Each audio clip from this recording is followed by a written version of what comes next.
Welcome to Burlap Teachers. Enjoy the video. You start by isolating the system and confirming zero voltage at the unit. This protects you and the electronics. Once power is off, recover refrigerant to EPA-compliant container using manifold gauges. This prevents environmental harm and pressured leaks. Make sure you have the exact compressor model and gasket kit on hand because swapping incompatible units causes oil and pressure mismatches. Also, use isolation valves and label wiring to preserve original connections. You'll continue by depressurizing and then unbolting the old compressor so you can work without trapped gas. Once the refrigerant is recovered, disconnect terminals and remove mounting hardware. Drain oil to measure and match for the new unit.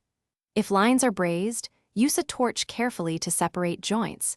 Keep nitrogen flowing to stop oxidation.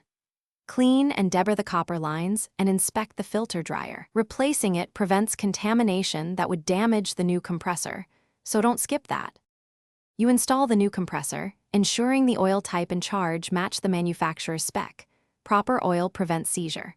Once mounted and brazed or bolted, evacuate the system to at least 500 microns and hold to confirm no leaks before charging.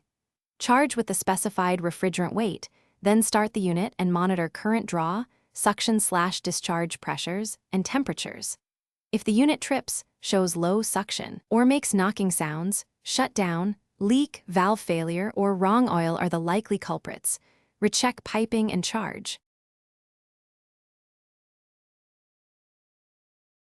Thanks for watching. Consider subscribing if this video helped you.